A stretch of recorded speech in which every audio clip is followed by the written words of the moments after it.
Selamat berjumpa kembali Bapak Ibu, saudara-saudara, umat beriman yang terkasih dalam Tuhan.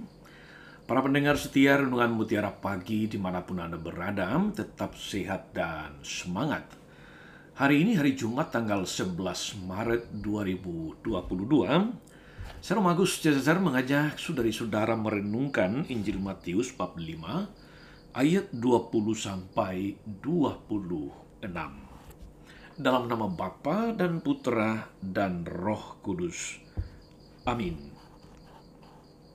Dalam khotbah di bukit berkatalah Yesus kepada murid-muridnya, "Jika hidup keagamaanmu tidak lebih benar daripada hidup keagamaan ahli-ahli Taurat dan orang-orang Farisi, kalian tidak akan masuk ke dalam kerajaan surga. Kalian telah mendengar apa yang difirmankan kepada nenek moyang kita, jangan membunuh. Siapa yang membunuh harus dihukum. Tetapi aku berkata kepadamu, setiap orang yang marah terhadap saudaranya harus dihukum. Barang siapa berkata kepada saudaranya kafir, harus dihadapkan ke mahkamah agama. Dan siapa yang berkata jahil, harus diserahkan ke dalam neraka yang menyala-nyala. Sebab itu jika engkau mempersembahkan persembahan di atas mezbah dan engkau teringat akan sesuatu yang ada dalam hati saudaramu terhadap engkau, tinggalkan persembahan di depan mezbah itu dan pergilah berdamai dahulu dengan saudaramu, lalu kembali untuk mempersembahkan persembahan itu. Segeralah berdamai dengan lawanmu selama engkau bersama-sama dengan dia di tengah jalan, supaya lawanmu itu jangan menyerahkan engkau kepada hakim, dan hakim itu menyerahkan engkau kepada pembantunya, dan engkau akan dilemparkan ke dalam penjara. Aku berkata kepadamu, sesungguhnya engkau tidak akan keluar dari sana sebelum engkau membayar hutangmu sampai lunas." Demikianlah sabda Tuhan. Bapak Ibu saudari-saudara, umat beriman terkasih dalam Tuhan.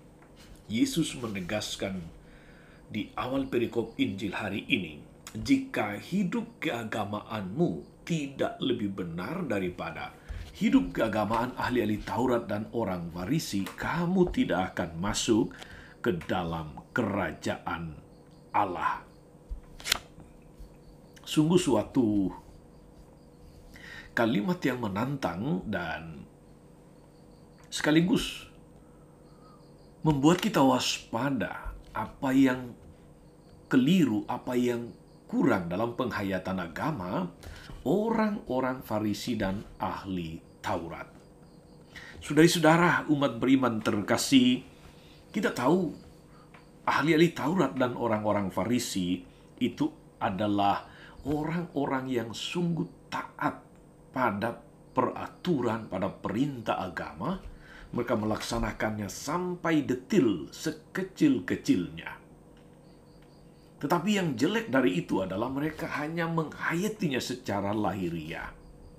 Dan karena menghayatinya secara lahiriah, mereka mudah untuk kemudian mencap orang lain sebagai tidak beragama, sebagai najis, sebagai pelanggar hukum, dan hanya mereka yang pantas di hadapan Tuhan. Karena itu saudara-saudari, kadang-kadang dalam praktek hidup mereka, orang Farisi dan ahli Taurat, mereka menjadi kehilangan cinta kasih, kehilangan kemanusiaan, sesuatu yang tidak terpisahkan dari penghayatan agama yang benar. Makin orang beragama, makin dia manusiawi. Makin orang beragama, makin punya cinta kepada sesama. Itu yang kurang. Karena itulah seringkali mereka dicap oleh Yesus sebagai orang-orang munafik. Bahkan Yesus pernah mengatakan, waspadalah terhadap ragi orang Farisi, yaitu kemunafikan. Saudari-saudara, Yesus mengatakan jika hidup keagamaanmu tidak lebih benar. Artinya sebetulnya orang-orang Farisi dan ahli Taurat ini sebetulnya adalah orang-orang baik. Tetapi yang kurang di situ adalah bahwa penghayatan hidup keagamaan mereka itu belum sampai pada tahap yang benar. Mereka orang baik, niatnya bagus, tetapi di dalam pelaksanaannya mereka belum mencapai tahap sebagai orang beragama yang benar. Menghayati agama hanya sebatas aturan, sebatas lahiriah, belum sampai kepada inti penghayatan agama, yaitu bahwa kita menjadi semakin manusiawi. Makin manusiawi berarti bahwa kita makin hidup sesuai dengan maksud Tuhan menciptakan kita.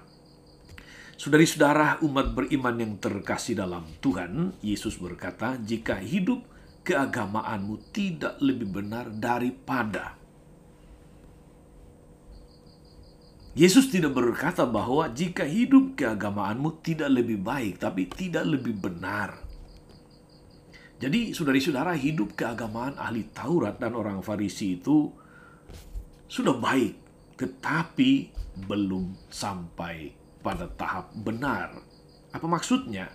Maksudnya adalah bahwa harus ada kasih yang mendasari pelaksanaan hukum agama. Yesus memberikan contoh, ada hukum, ada perintah, jangan membunuh. Tetapi Yesus mengajarkan jauh lebih mendasar, bahwa jika orang marah kepada sesama, dia harus dihukum. Mengapa Yesus menegaskan demikian, saudari-saudara? Saya ingin mengajak kita untuk merenung seperti ini. Orang yang dalam situasi marah, biasanya emosi tidak stabil. Kontrol diri menjadi turun atau melemah. Akibatnya dalam situasi marah, saudari-saudara, banyak hal yang buruk bisa terjadi. Maka Cicero, seorang orator Romawi yang sangat terkenal itu, dia pernah mengatakan bahwa tidak ada yang bisa dikerjakan dengan benar dan sepenuh hati di dalam kemarahan. Kata-kata Cicero ini benar. Tidak ada yang bisa dikerjakan dengan benar dan sepenuh hati di dalam kemarahan. Pada hakikatnya, saudari-saudara, ketika seseorang marah, keseimbangan pribadinya terganggu, atau kadang-kadang kita sebut labil. Maka sering dikatakan, jika Anda ada dalam situasi emosi, jangan pernah mengambil keputusan, karena kemungkinan besar keputusan Anda itu keliru atau salah. Dalam situasi ketika orang sedang marah, keseimbangan pribadinya terganggu, menjadi labil, dia penalaran logisnya itu tidak berjalan semestinya, pengendalian diri menjadi lemah, maka di sini kemungkinan berdosa menjadi sangat besar. Maka benar kata Yesus, kamu sudah mendengar jangan membunuh, tetapi Yesus melangkah lebih jauh. Kalau seseorang marah terhadap sesamanya, dia harus dihukum. Mengapa? Sebab membunuh itu jelas dosa besar, dosa berat. Tapi pembunuhan selalu dimulai dengan marah, emosi, dendam kesumat, kebencian yang sudah pada tingkat dewa. Tidak ada orang ketawa-ketawa lalu membunuh, kecuali orang gila. Itu mengapa Yesus mengatakan, jangan marah. Jika seseorang marah, dia harus dihukum. Kemarahan sudah dilihat oleh Yesus sebagai dosa, karena akar dari pembunuhan itu pasti dasarnya adalah marah. Kemarahan adalah tempat subur bagi iblis, bagi roh jahat untuk menebarkan pengaruhnya untuk menjatuhkan manusia. Di dalam kemarahan orang bisa bertindak salah, termasuk membunuh, yang akan pasti mengganggu keharmonisan, kerukunan di dalam masyarakat atau di dalam keluarga. Pribadi yang terluka akan melukai masyarakat. Masyarakat yang terluka dengan mudah dipecahkan dan dikuasai oleh kegelapan. Maka perintah tidak boleh membunuh yang diperluas sampai tidak boleh marah kepada sesama. Tidak hanya berguna bagi diri sendiri, saudari-saudara, melainkan juga bagi komunitas kaum beriman.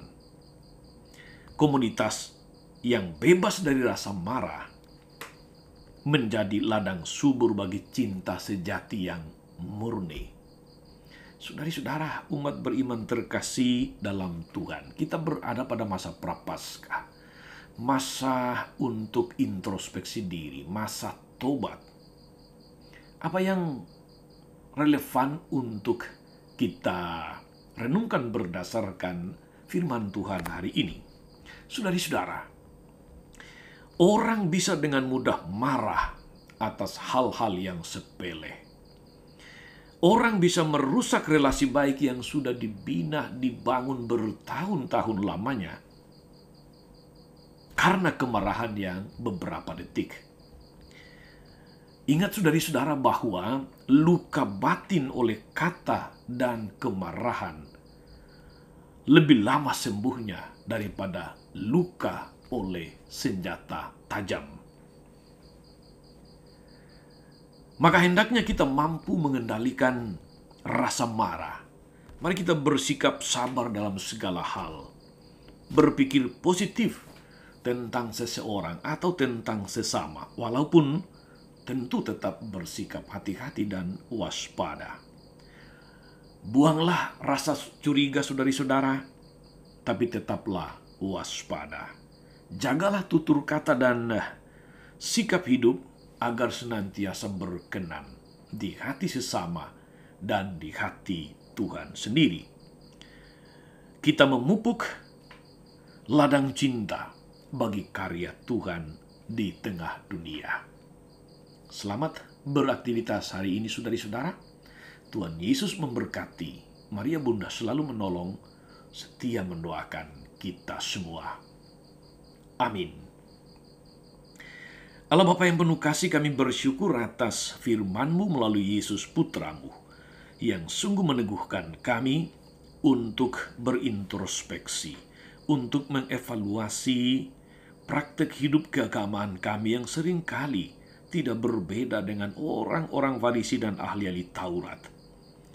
Mampukan kami Tuhan agar dalam seluruh penghayatan hidup beragama kami senantiasa mendahulukan cinta kepada sesama dan cinta kepadamu, sehingga hidup beragama kami senantiasa menjadi berkat bagi banyak orang, berkat bagi dunia ini. Terpujilah namamu Tuhan sepanjang segala masa. Amin. Saudari-saudara sekalian, berkat Allah turun atas saudari-saudara, atas mereka yang kita doakan atau kita janjikan doa, mereka yang sakit dan menderita. Segala rencana, karya, dan pelayanan hari ini, Bapa dan Putra dan Roh Kudus. Amin. Tetap sehat, tetap semangat. Jangan lupa like, subscribe, nyalakan lonceng notifikasinya. Salam 52, Tuhan memberkati.